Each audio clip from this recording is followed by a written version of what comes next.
Hey there, Cleantechers. Welcome to another edition of This Week in Cleantech, your favorite 15-minute roundup of some of the biggest stories in climate and clean energy each week. Today is Friday, February 13th, 2026. Just a reminder, your sweetheart is expecting something on Saturday, and if you haven't purchased it yet, you got to get out there and get moving, buddy.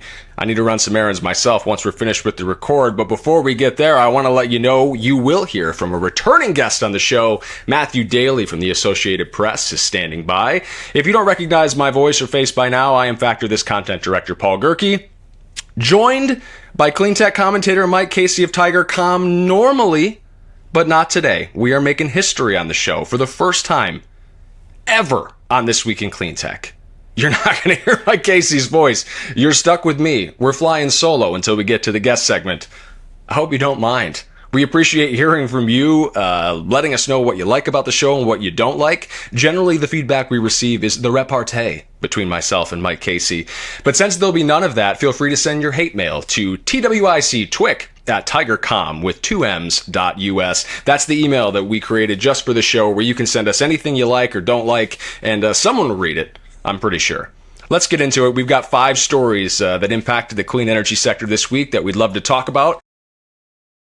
The first story is from Kathy Ann Kowalski from Canary Media, a friend of the show.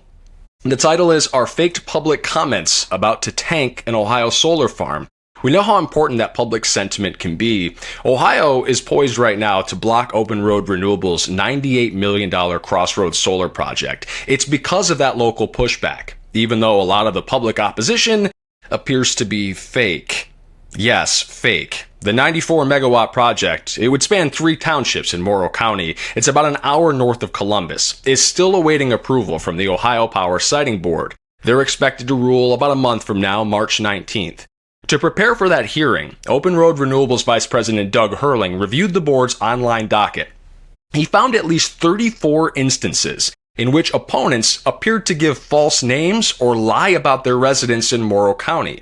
Canary Media reviewed those comments and found they could only verify one of the names at the stated town. And even that commenter's email bounced back as undeliverable. As of January 31st, Canary also found 7 more potentially fake comments that had been added to the docket. Hurling says if you remove the fake opposition, more than 78% of commenters favor the project overall. More than 58% of the commenters from Morrow County support it, and even if the 3 host township sentiment is mixed, 44% are still in favor. Back in 2021, you might recall Mike's home state of Ohio. They did the fracking lobby's bidding, as he likes to say, setting aside its need to grow its job base. Instead, passing a law that gave counties and townships authority to ban new utility-scale solar and wind projects. Since then, close to 40 counties have adopted some sort of ban. You might remember this was the same state that saw First Energy leverage $61 million in bribes to get politicians in the legislature to bail out coal. The champion of coal lately. Did you see that in the news? Man, see, this is weird. I just wish I could tell Mike about the trophy. The president got a trophy for clean coal, and then he would have something to say, and then I would just be like, wow, I wouldn't have said that, but you said that, and thanks for saying it. Anyway, we carry on. Several developers have pulled their applications after power siting staff cited local government opposition as a reason that the projects wouldn't meet that standard, including Open Road's Grain Solar, where most public commenters supported moving forward.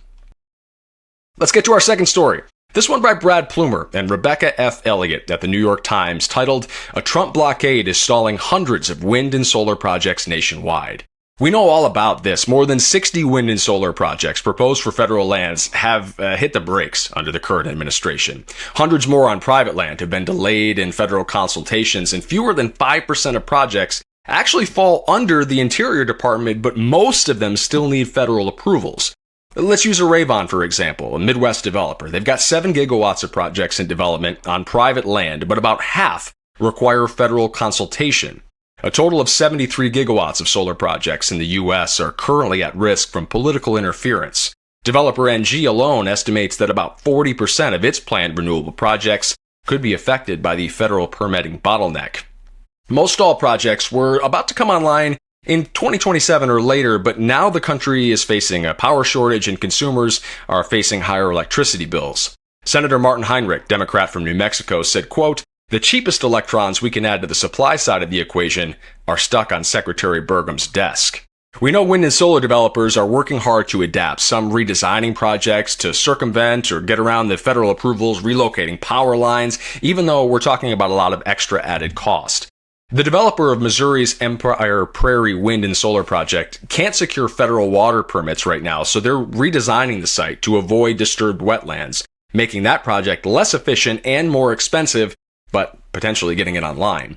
Other companies became fearful after the Interior Department warned it would increase enforcement against wind farms that unintentionally kill eagles, so they're investing millions into tech that shuts down wind turbines if eagles are detected nearby.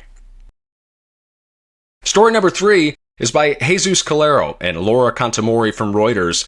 Wind and solar beat fossil fuels in EU power mix in 2025, energy think tank says. If you missed this one, it's about for the first time, wind and solar generated more electricity in the European Union than fossil fuels did last year. Wind and solar made about 30% of the block's power last year, whereas fossil fuels contributed just less, about 29%. Renewable sources in total provided nearly half of the block's power mix, even as weather patterns pushed hydro and wind output lower. Since hydro had lower availability last year, the cost to import gas did go up about 16%, the first increase since the 2022 energy crisis. That encouraged gas usage. It also lifted wholesale power prices as a whole. Solar alone responsible for 13% of the power generation, expanding by more than 20% for the fourth year running. Wind contributed 17% in the EU, also more than gas. 14 EU countries produce more electricity from solar and wind than all of fossil fuels. Beatrice Petrovich, senior energy analyst at Ember, added, quote, "Coal power is in its terminal decline. We could say it's becoming history for the EU," end quote. As countries like Germany, Italy, and Poland see a rapid increase in battery growth, solar and wind could meet more of the evening demand peaks and help stabilize prices in the European Union. One story to go before we bring our guest in. Story number 4 by Matt Simon over at Grist, titled "Geothermal Could Replace Almost Half of the EU's Fossil Fuel Power." This is about a new Ember report that found geothermal could theoretically replace about 40% of the EU's electricity generation from coal and natural gas at the same cost. Since enhanced geothermal allows us to drill outside of traditional hotspots, we can extend the scope of where geothermal makes sense economically. We figured out how to drill deeper and in more places. But it still gets more expensive the deeper you go, and in some places you need to go deeper to get hot enough to generate electricity. In the EU, most household energy goes to heating homes and water. And this is the part where Mike Casey would be like, "Hey Paul, what do you think?" And I'd be like, "Hey man, I've been talking for 15 minutes already. Where the heck have you been?" All right, I had to get one more Mike Casey's not here joke in before we got the guest. Electricity generation requires higher temperatures to spin a turbine, but geothermal can meet that household demand with much shallower wells and deliver heating and cooling directly. That shallow option is called networked geothermal. A utility drills 600, 700 feet or so and circulates water through pipes underground, where the temperature stays pretty steady year-round. That water then goes to homes and heat pumps do the rest. Geothermal can also work with wind and solar by using the ground like a giant battery. Where there's extra power on sunny or windy days, you use it to heat water and pump it underground, and then when wind and solar drop off, you can pump that hot water back up and use it as stored heat. Our last story of the day brings our guest into the fold, this one by Matthew Daly at the Associated Press, titled "Trump's EPA Revokes Scientific Finding That Underpinned U.S. Fight Against Climate Change." Matthew, first, thank you so much for joining us on This Week in Cleantech. Oh, no, glad to be here. And secondly, I just got to say, this story is probably, and I mean no slight to any other story we've ever covered on this show, this is one of the heaviest, most serious, and impactful stories that we've had to talk about. If people haven't had a chance to read it, and I wish you would, go Google it and go find it on the AP. Matthew, what is the crux of your writing? Well, it's a big deal because they're going to remove the core finding that has been used as the basis for all climate change regulations in this country since 2009. It was a scientific finding called the endangerment finding that said that basically, just as sort of what it says, carbon dioxide and greenhouse gas emissions are a threat to human health and the environment. How do we end up here? Because I think a logical person, not to sound partisan at all, Matthew, would say that dirty air is bad for the environment and it is bad for public health. But why is that changing now? Well, I think there's some belief on the Trump administration and some of the conservative activists that this has kind of led to government overreach. I mean, yesterday, EPA Administrator Lee Zeldin called it the holy grail of federal overreach.